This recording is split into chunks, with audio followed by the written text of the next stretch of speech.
Hola a todos, nos encontramos en la hacienda La Joya, actualmente en el municipio de León, una de las haciendas más emblemáticas del municipio, y justo donde estamos parados es el molino de los granos de la hacienda.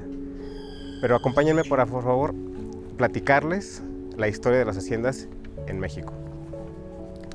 Las haciendas en México comenzaron justo después de la conquista con ese sistema que se llamó encomiendas. Las encomiendas eran esos pedazos de tierra que la corona otorgaba a las personas para que la trabajaran a través de la ganadería, de la agricultura. Esas estancias que con el tiempo evolucionaron también en las haciendas fueron las que permitieron que los españoles se avecindaran en esta zona del Bajío, en el Valle de Señora, y dieran paso con el tiempo a la fundación de León. Cuando se funda León ya había estancias ganaderas, y esas estancias ganaderas fueron las que le dieron el motor y el impulso a esta zona del Bajío y prácticamente a toda Nueva España. Muchos autores que han estudiado las haciendas en México mencionan que el motor principal de la economía novohispana era el sistema de haciendas. Recordemos a dos personas importantes, Juan de Jasso el Viejo y Pedro Gómez, estancieros que cuando se fundó la Villa de León ya estaban aquí. Con el tiempo, las estancias evolucionaron tanto como en el sistema económico de la Nueva España y dieron paso al sistema de haciendas.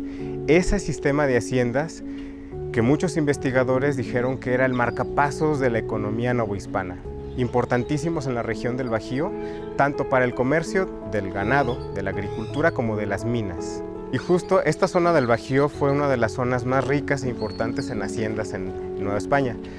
Por mencionar algunas, tenemos La Sandía, Duarte, Otates, Cerro Gordo, Ojo de Agua y esta que es La Joya.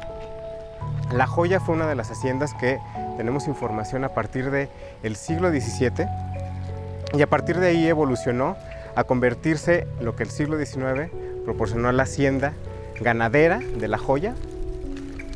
Y este casco es una de las herencias que nos dejó ese siglo XIX en la arquitectura hacendaria. Llanada entre cerros. Eso significa olla. Y olla es uno de los nombres que recibió esta zona en específico, que actualmente es conocida como Las Joyas. Uno de los documentos más antiguos que se tiene registro, según el Archivo Histórico Municipal de León, que hablen de esta zona misma, es la petición de Alonso de Ulloa para que sus vacas pastaran en esta zona. Uno de los testimonios en opinión a esta petición es el de Alonso de Torres, que hablan un poco de cómo era la zona en específico, que hace un enfoque en la carencia de agua que había en la zona y además de la gran agresividad que había en el ambiente debido a la falta de pasturas y que posiblemente todo esto llegara a morir. El establecimiento de la hacienda se atribuye al capitán Juan López de Castro, quien tendría dos hijas. La segunda sería la heredera de esta hacienda, María de Castro, quien se casaría con el capitán Alonso de Aguilar, hasta llegar a las manos del bachiller Nicolás de Aguilar, quien marcaría en su testamento que la hacienda debería entregarse 10 años después de su muerte a la institución jesuita. Este suceso ocurrió 10 años justamente después de su muerte en el año 1742, suceso que fue interrumpido debido a la expulsión de los jesuitas y que pasaría el dominio a la corona española. En 1792, José Manuel Díaz de Quijano adquirió la hacienda, pero en 1809 falleció, pasando así la herencia a sus dos hijos. Este suceso provocaría que se realizara un censo para medir todos los bienes que se contaban en la hacienda. Este censo nos da una idea de todos aquellos recintos y edificaciones que actualmente se conservan, entre ellos que destacan las presas de La Joya, que originalmente tienen el nombre de San Lorenzo y Santa Teresa. Para 1920, la hacienda estaba integrada por 1.300 hectáreas y su dueña era Josefina Peña. Para 1932, todos los campesinos, o en su mayoría, estaban solicitando la repartición de tierras y ejidos. La importancia que tiene la hacienda de La Joya no solamente se limita a los orígenes de la comunidad, sino que también el impacto que se generó a la transición de ser una hacienda a ser un ejido. Cuando se asignaron las tierras para el ejido, se asignaron tierras para pastoreo, para riego e incluso zonas urbanas. Y en 1943 se hizo una solicitud para hacer la ampliación del ejido con el argumento de que no eran suficientes las tierras para llevar a cabo sus tareas o para mantener a sus animales. Esta solicitud fue rechazada debido a que solo 34 parcelas de todas las que había estaban siendo trabajadas. Cuando se asignaron las tierras para el ejido, según testimonios, las personas decidieron irse ya que tenían miedo de que fuera estafa o incluso sentían que eran tierras robadas. Dentro de estos testimonios se hace la reflexión de que realmente no eran tierras robadas, ya que cuando los españoles llegaron aquí, pues se apropiaron de esas tierras. También existen los casos en los que había personas que participaban con la señorita Josefina, trabajaban para ella, sembraban para ella, eran sus medieros y pues ella se le describe como una persona muy amable que incluso a veces les regalaba costales de maíz, de frijol y sentían que era como traicionar la mano que les estaba dando de comer. Además también existe el caso de que al ser las tierras de temporal, pues preferían irse a la ciudad para trabajar y tener un dinero más estable. Según un archivo recuperado de la parroquia de la Inmaculada Concepción, hecho por Figueroa Noel, a pesar de que ya existía el ejido, las celebraciones religiosas seguían llevándose a cabo dentro de la capilla de la hacienda.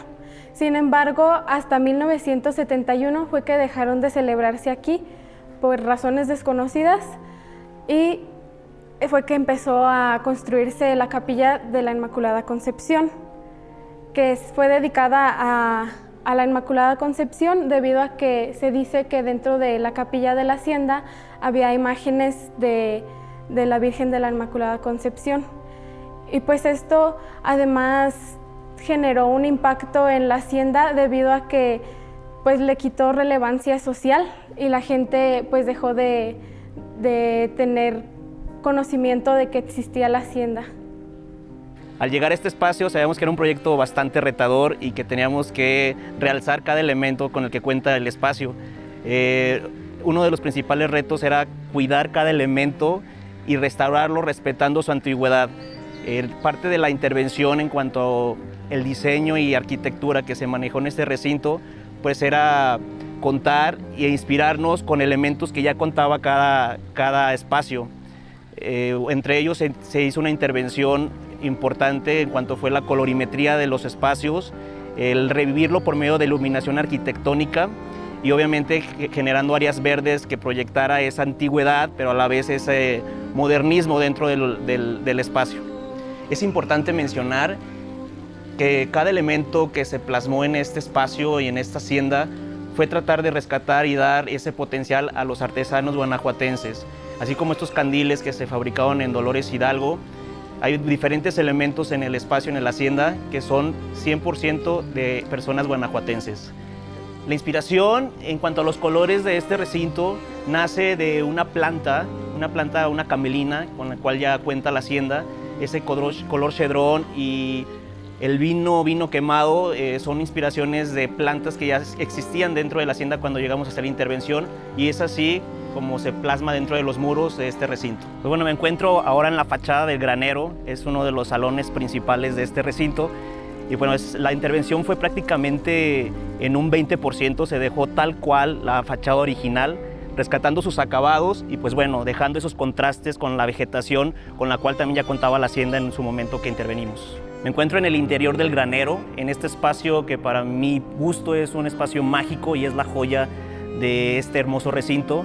Y pues bueno, su intervención fue pues interesante, ya que se plasmaron y se rescataron elementos en el cual predominan en el resto de la hacienda. Tal cual el tapete, este tapete central, está inspirado en elementos arquitectónicos que predominan en la herrería y en la forja original con el cual cuenta ya este recinto. Los acabados son los originales con el cual contaba la hacienda, a muros de adobe restaurados, obviamente con un lineamiento que nos guiamos por medio que nos dio el INAH. Y además se puso 6 candiles, se instalaron 6 candiles en la parte de la estructura, esto haciendo un homenaje o un concepto inspirado en la corona española. La estructura está completamente independiente a la estructura original del recinto, del granero, esto para no afectar arquitectónicamente ni visualmente la originalidad del espacio. Recordemos que las haciendas fueron un lugar de arraigo y en el caso de la hacienda La Joya, alejada un poco de la Villa de León, fueron un lugar de residencia, un lugar en donde las personas decidieron quedarse para la eternidad.